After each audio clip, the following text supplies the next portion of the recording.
የሩታ ንግግር ብዙዎችን አሳዝኗል። ብዙዎችንም አይዞሽ ሩታዬ ከጎንሽ ነን እኮ ምንም ቢፈጠር አንቺ መጀመሪያውኑ ልክ ነበርሽ ብለዋታል።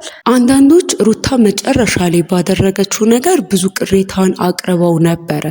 እንዴት እንደዚህ ታደርጊያለሽ? አንቺ አስተዋይና ብልህ ሴት አልነበርሽም ወይ? ታን ብዙ ሲወቅሷት በመጨረሻ ላይ ባደረገችው ቪዲዮ አይተን ነበረ። ምክንያቱም ደግሞ አብርሽ የሆነ የመጨረሻ ላይ የይቅርታ ልብ ነበረው ወይም ደግሞ የዋሃ ነው እያሉ ሩታን ሲፈርዱባት ነበር።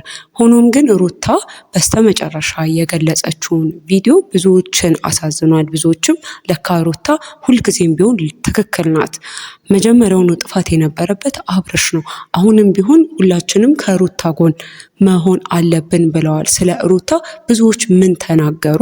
ሩታ እስከ ቤተሰቦቿን እዚህ በኋላ ዳግም ስለሱ እንዳይጠይቋት ምን ብላ ዝም አሰኘቻቸውን የሚለውን እያንዳንዱን ነገር በዚህ ቪዲዮ ይዤላችሁ መጥቻለሁ። ሰላማችሁ በያላችሁበት ብዝት ይበልልኝ።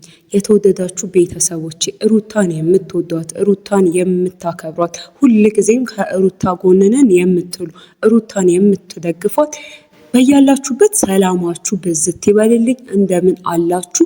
የሰው ማደግ፣ የሰው መነሳት፣ የሰው መቃናት የሚያስደስታችሁ ሁልጊዜም ከትክክለኛውና ከእውነተኛው ሰው ጎን የምትቆሙ ቤተሰቦቼ ላይክ፣ ሼር እና ሰብስክራይብ እያደረጋችሁ አካውንቴን እንድትደግፉልኝ በፍቅር ስም እጠይቃለሁ። በስተመጨረሻ የአብርሽ ስራ ብዙዎችን ግራ አጋብቶ ነበረ። ምክንያቱም ደግሞ መጨረሻ ላይ ሩታ ባደረገችበት ነገር አብርሽ ሲያዝን ብዙዎች ሲያዩ አይ አብርሽ እኮ የዋሃ ነው፣ ሩታ አሁን ከጎንሽ አይደለንም ያሏት ሰዎች ነበሩ። ሆኖም ግን አሁን ላይ ሩታ በተናገረችው ነገር ብዙዎች ልክ እንዳልሆኑ ገብቷቸዋል።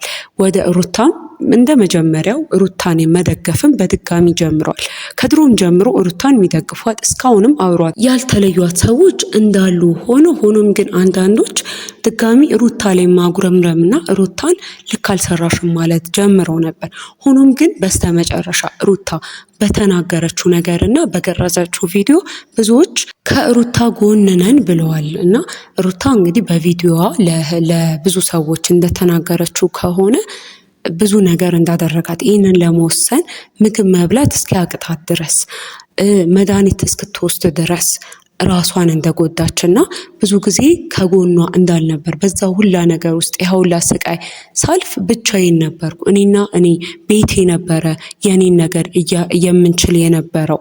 ሆኖም ግን አሁን ላይ ወጥቼ አንድ ነገር ባደርግ ይህን ሁላ ልትሉኝ አይገባም እና ደግሞ እኔ ልክ ነበርኩኝ፣ ጥፋተኛው አብርሽ ሆኖ ሳለ ብዙዎች የማይሆን ስም ሲሰጡኝ እና ሆን ብለው በነ ሄርሜላና በአብርሽ ጓደኞች ምክንያት የሚያሴሩትን ሴራ እኔ ላይ ድጋሚ እኔን ጥፋተኛ እንዲያደርጉኝ በማድረጋቸው ብዙዎች ጥፋተኛ ነሽ ብለውኛል። እና ይህ ነገር ደግሞ ጎድቶኛል፣ አሳምሞኛል። ምክንያቱም ደግሞ ቤቴን ዘግቼ ከልጄ ጋር ከወለድኩት ልጄ ጋር እርጉዝም በነበርኩበት ሰዓት ከቤተሰቦቼ ጋር ያሳለፍኩትን ነገር የማውቀው እኔ ነኝ። የሆንኩትን እና የተሰቃየሁበትን የቆሰልኩትን ቁስል የማውቀው እኔ ነኝ። ሆኖም ግን አሁን ላይ እንዲህ ማንም ሊለኝ አይገባም። እንደዚህም የምትሉኝ ከሆነ እንግዲህ የራሳችሁን ሀሳብ፣ እኔ ምንም ላረገው አልችልም። እኔ ግን ምንጊዜም የመሰለኝንና ያመንኩበትን ከማድረግ ወደኋላ አልልም ብላ አውርታለች ሩታ።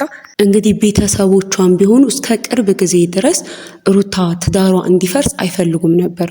በቃ ከዚህ በኋላ ምንም ቢሆን ልጅ ወልደሻልና ከባልሽ ጋር መለየት የለብሽም ብለው በጣም ብዙ ነገሮችን አድርገው ነበረ እንዳይለያዩ፣ ጋሽዬንም ጨምሮ የራሷ እናትና እህቶች አክስቶቿ በጣም ብዙ ለፍተው ነበር። ሆኖም ግን ሩታ በስተመጨረሻ እነሱንም ጸጥ ያሰኘ ከዚህ በኋላም ስለዚህ ጉዳይ እንዳይጠይቋት ከዚህ በኋላ በቃ አብቅቷል የሚል የመጨረሻ ውሳኔዋን የነገረቻቸው። ምክንያቱም ደግሞ ይህን ህይወት የምኖረው እኔ ነኝ፣ ከዚህ በኋላ እኮ እናንተ አታረቃችሁን። ከዚህም በፊት ብዙ ጊዜ ተጣልተን አታርቃችሁን ታውቃላችሁ። ተታርቀን ለእናንተ ስል ለቤተሰቦቼ እማዬ ላንቺ ስል ለጋሽዬም ስል እኮ ብዙ ተታርቄያለሁ። ከዚህ ሰው ጋር ህይወቴን ለመቀጠል ሞክሬያለሁ። ያሳለፍኩትን የህይወት ስትራግል የማውቀው እኔ ነኝ። ሆኖም ግን እናንተ የምታዩት መታረቃችንን ብቻ ነው። እኔ እውነት ልጅሽ አይደል ወይ? እኔ የእኔን ደስታ ካሁን በኋላ የምትፈልጊ ከሆነ በቃ ቁስል ውስጥ እንድኖር አትተይኝ። እየተጎዳው እስከ መቼ እኖራለሁ? በቃ ይህ ነገር እያሳመመኝ ነው፣ እየበላኝ ቀስ እያለ እየገደለኝ ያለ ነገር ነው። እና አንዳንድ ጊዜ ደግሞ ነገሮች መቆም ያለባቸው ሰዓት ላይ የማይቆሙ ከሆነ ሌላ በሽታ ነው። እኔ ጤንነቴን እፈልገዋለሁ፣ ለልጄም ደግሞ በሰላም መኖር እፈልጋለሁ። ሁል ጊዜ እየተብከነከንኩኝ እየተሰቃየሁ መኖር አልችልም። ዛሬ ሰላም ሆንኩኝ ስል ዛሬ ድጋሚ አዲስ ተስፋ ሳድስ ድጋሚ ሌላ ነገር ይፈጠራል። ሁል ጊዜ ይሄ ደግሞ ያያችሁት ነገር ነው። ሁል ጊዜ የሆነ አዲስ ነገር አያጣንም። አብርሽ የሚሰራቸውን ስህተቶች ደግሞ መታገስ አልችልም። ከዚህ በኋላ ልታገሳችሁ ብል ራሱ ልጃችሁን ማጣት ነው የምትፈልጉት? ምክንያቱም ከዚህ በኋላ እኔን እያጣችሁኝ ነው የምትሄዱት። እድሜን ነው የሚያጥረው። ከዚህ በኋላ እዚህ ስቃይ ውስጥ ብቆይ ከሆነ እዚህ ራሴን እየጎዳው ለእናንተ ደስታ ስል ወይም ደግሞ ሌሎች ምን ይሉኛል ብዬ የምቆይ ከሆነ ራሴን ነው ማጣው። እኔ ደግሞ ራሴን ማጣት አልፈልግም። ቢያንስ አሁን ላይ ወልጃለሁና ለልጄ መኖር እፈልጋለሁ። ስለዚህ ውሳኔን አክብሩልኝ።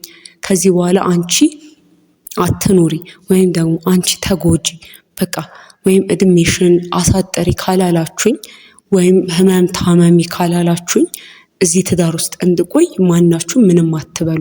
የምትወዱኝ ከሆነ በውሳኔ ከጎኔ ሁኑ ብላ ቁርጥ ያለ ንግግር ነግራቸዋለች ለቤተሰቦቿ።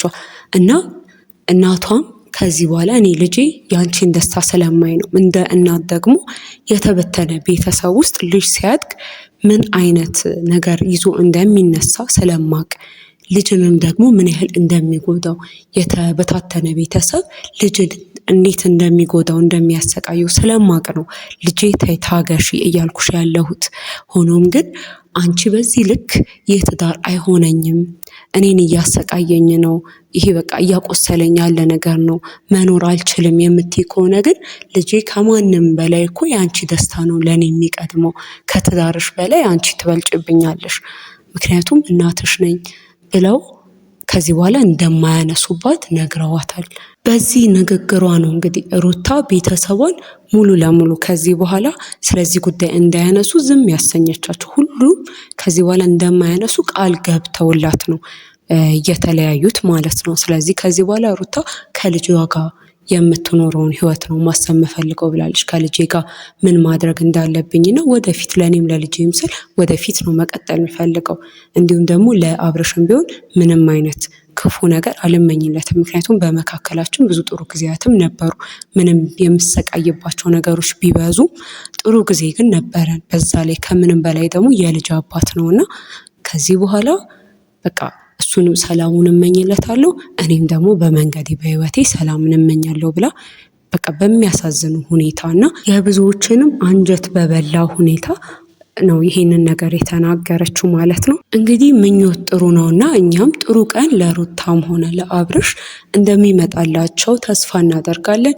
ልጃቸው ሲያገናኛቸው በሰላም ስቀው አውርተው መሄድ ራሱ ቀላል ነገር አይደለምና በሰላም እንዲሆን ሁሉ ነገራቸው ሰላም እንዲሆን እንመኝላቸዋለን። ሰላም ቆዩ።